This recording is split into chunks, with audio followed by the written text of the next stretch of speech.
যখন যদি কাউকে সাপে কামড়ায় তখন আমরা কি করব, আমাদের করণীয়টা কি? সাপ কাটলে কিন্তু আমরা আসলে এমন অনেক কিছু করি যেগুলো আমাদের জীবন বাঁচাতে পারে না, বরং সেটা আমার বরং রোগীর ক্ষতি করে। দংশিত স্থানে কাটাছেঁড়া করা যাবে না, তাতে রক্তক্ষরণ আরো বেশি বেড়ে যাবে।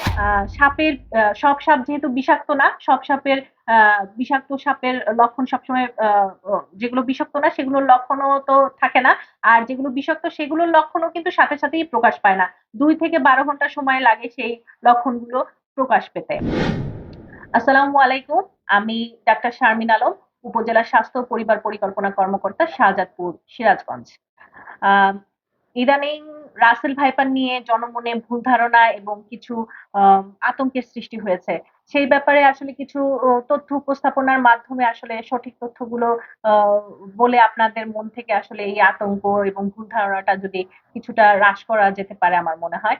তো শাহজাদপুরেও রাসেল ভাইপার নিয়ে আতঙ্ক তৈরি হয়েছে এবং সাপ দেখলেই সবাই সেটাকে রাসেল ভাইপার মনে করছে এবং সাথে সাথে সেই সাপ মেরেও ফেলছে তারা।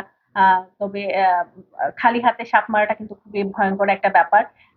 রেস্কিউ টিম আছে, রেস্কিউ টিমের সঙ্গে যোগাযোগ করে কিন্তু আসলে এই সাপের ব্যাপারে যোগাযোগ করা যেতে পারে। আর এখন পর্যন্ত শাহজাদপুরে আসলে আমরা যেগুলো দেখেছি, যে সাপগুলো মারা হয়েছে বা যেই সাপের ছবিগুলো ভিডিওগুলো আমাদেরকে পাঠানো হয়েছে, এখন পর্যন্ত কিন্তু কোনোটাই রাসেল ভাইপার বলে চিহ্নিত হয়নি। তবে আতঙ্কের কিছু নেই, কিন্তু আমাদেরকে সঠিক তথ্যটা জানতে হবে, যে তাহলেই কিন্তু আমাদের আতঙ্কটা দূর হবে। আর রাসেল ভাইপার ছাড়াও বর্ষাকালে, বিশেষত বন্যার সময় কিন্তু সাপের উপদ্রব বেড়ে যায়। তো সাপ আসলে সাধারণত ঝোপঝাপ, নদী এলাকা এবং মাঠে ক্ষেতে এইসব জায়গাতে কিন্তু বেশি পাওয়া যায়। সেজন্য আসলে আমাদেরকে সচেতন হতে হবে, আমাদেরকে অন্ধকারে সাবধানে চলাফেরা করতে হবে। বাড়ির আশেপাশে ঝোপঝাড় যেগুলো সেগুলো আমাদেরকে পরিষ্কার রাখতে হবে। মাটির বাড়িতে যে যদি গর্ত থাকে, ফাটল থাকে, সেগুলো বন্ধ করে দিতে হবে। এছাড়া মাটিতে ঘুমানো যাবে না। দরজা জানালাগুলো ভালো করে বন্ধ করে দিতে হবে যাতে সাপ প্রবেশ করতে না পারে। আহ খুব ভালো হয় যদি আমরা ঘুমানোর সময় মশারি ব্যবহার করি। এছাড়া দেখা যায় যে সাপের খাবার হচ্ছে ইঁদুর বা এই জাতীয় প্রাণীগুলো কিন্তু সাপ খেয়ে থাকে। তো আমরা যদি বাসা বাড়িতে আমাদের খাবারের উচ্ছিষ্টগুলো ফেলে রাখি তাহলে কিন্তু ইঁদুরের উপদ্রব বেড়ে যায়। সেজন্য কিন্তু আমাদের তখন সাপ আসার সম্ভাবনাও বৃদ্ধি পায়। সেজন্য আমাদেরকে কিন্তু বাসা বাড়িটাও পরিষ্কার পরিচ্ছন্ন রাখতে হবে। আর দেখা যাচ্ছে যে হচ্ছে গিয়ে আমাদের যে রাসেল ভাইপার নিয়ে আমরা ভয় পাচ্ছি, যে আসলে আমরা কি করব যখন যদি কাউকে সাপে কামড়ায় তখন আমরা কি করব, আমাদের করণীয়টা কি? সর্বপ্রথম যেটা করতে হবে, আমাকে রোগীকে, সেই সর্পদংশনের রোগীকে আশ্বস্ত করতে হবে। কারণ কি, সে যখন একটা মানুষকে সাপে কাটে তার মনে কিন্তু মৃত্যু ভয় ঢুকে যায়, আতঙ্ক তৈরি হয়, তখন কিন্তু সে অস্বাভাবিক আচার আচরণ করতে শুরু করে। তো প্রথমেই তাকে আমাকে আশ্বস্ত করতে হবে এই বলে যে সাপের দংশনের যে চিকিৎসা সেটার বৈজ্ঞানিকভাবে সফল চিকিৎসা আছে এবং সব সাপ কিন্তু বিষধর না। প্রায় 85% সাপ কিন্তু বিষহীন সাপ। এবং বিষধর সাপও যদি কামড় দেয় সবসময় যে সেই সাপের বিষক্রিয়া শরীরে প্রবেশ করবে এরকম নাও হতে পারে। সেজন্য তাকে আশ্বস্ত করে ভয় না পেয়ে শান্ত থাকতে বলতে হবে। এরপর সেই দংশিত স্থানে দংশিত স্থানে সাবান পানি দিয়ে ধুয়ে ওই জায়গাটা ব্যান্ডেজ করে দিতে হবে এবং যেই স্থানে কামড়েছে সেই জায়গাটায় ব্যান্ডেজ অথবা হাতের কাছে যদি গামছা থাকে সেটা দিয়ে বেঁধে দিতে হবে। বাঁধবো কিভাবে? বাঁধবো এমন ভাবে যে সেটা যেন খুব বেশি ঢিলা না হয়, আবার খুব শক্তও না হয়। আমার আঙুলের 2 আঙুল যেন সেই বাঁধনের নিচ দিয়ে চালনা করা যায়, এরকম ভাবে বাঁধনটা দিতে হবে। বাঁধনটা দেওয়ার উদ্দেশ্য হচ্ছে ওই স্থানটা যাতে নড়াচড়া না করে।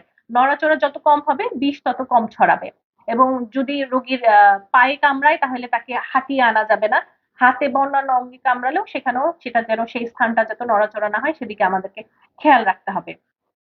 এরপর যেটা করতে হবে যে তার যদি ওইখানে চুড়ি, আংটি, তাবিজ, তাগা এই জাতীয় কোনো কিছু পরা থাকে সেটার সাথে সাথে খুলে ফেলতে হবে, কারণ সর্পদংশনের স্থান কিছুক্ষণের মধ্যেই অস্বাভাবিকভাবে ফুলে যেতে পারে। তখন কিন্তু ওই আংটি চুড়ি আর খোলা যাবে না, সেটা সমস্যা তৈরি করবে।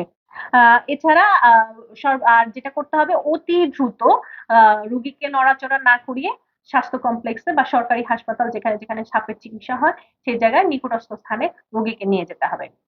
আর কি কি করব না, কারণ সাপ কাটলে কিন্তু আমরা আসলে এমন অনেক কিছু করি যেগুলো আমাদের জীবন বাঁচাতে পারে না, বরং সেটা আমার বরং রোগীর ক্ষতি করে। তো সেজন্য আমাদেরকে কি করতে হবে, প্রথমেই যেটা, যে আমরা ওঝার কাছে যাব না। বৈদ্য, ওঝা, ঝাড়ফুঁক এইসবে আমরা সময় নষ্ট করব না।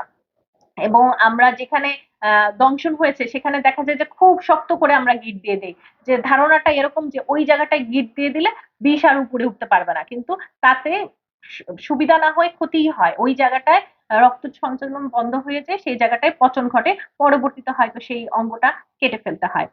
আর একটা যেটা করা যাবে না, মুখ দিয়ে বিষ টেনে বের করা যাবে না। অনেকে যেটা করে বিভিন্ন ছোট মুরগির বাচ্চা দিয়ে ওই জায়গার রক্ত চুষে বের করে, তারপরে ওখানে গোবর লাগায়, বিভিন্ন ধরনের গাছগাছরা বীজ, হ্যাঁ, বা ভেষজ মলম এই জাতীয় জিনিসগুলো ব্যবহার করা যাবে না, কারণ এতে কিন্তু যেটা হবে যে সংক্রমণের হারটা বেড়ে যাবে এবং ওই দংশিত স্থানে কাটাছেঁড়া করা যাবে না, তাতে রক্তক্ষরণ আরো বেশি বেড়ে যাবে। এছাড়া অনেকে যেটা করে যে কার্বলিক অ্যাসিড দিয়ে দংশিত স্থানটা পুড়িয়ে দেয়, এ ধরনের কর্ম থেকেও বিরত থাকতে হবে।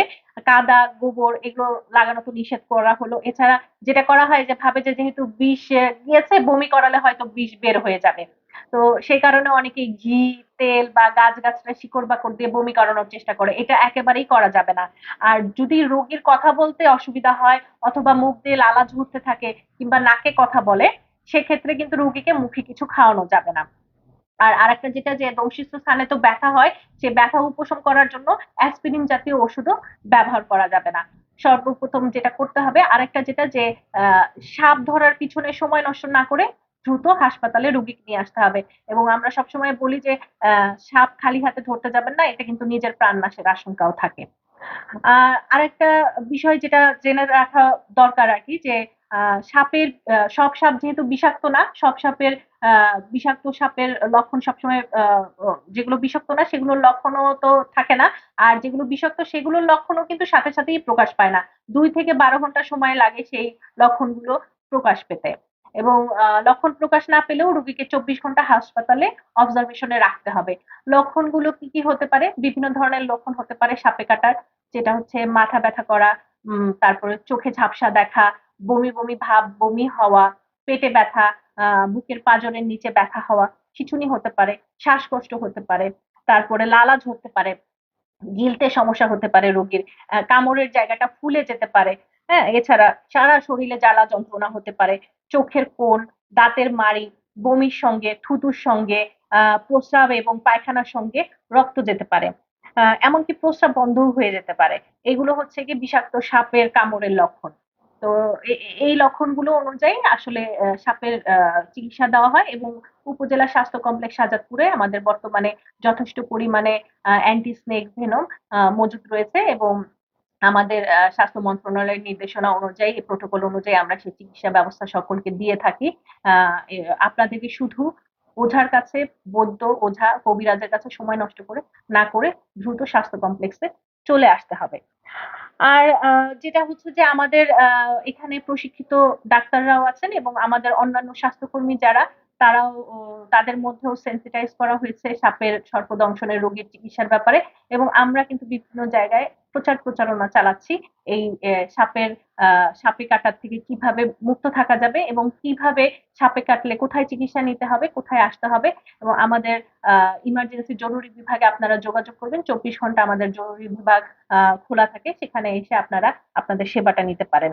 আর আসলে পরিশেষে বলতে চাই যে সর্পদংশনে ভয় না পেয়ে সঠিক নিয়মে চিকিৎসা নেই সঠিক সময়ে। আর মনে রাখবেন সাপে কাটলে ওঝা নয়, হাসপাতালে চিকিৎসা হয়। আর শাহজাদপুরবাসীকে বলতে চাই আতঙ্কিত না হয়ে সর্পদংশনের রোগীকে কাল বিলম্ব না করে দ্রুত শাহজাদপুর স্বাস্থ্য কমপ্লেক্সে নিয়ে আসুন এবং স্বাস্থ্য সেবা নিন। ধন্যবাদ।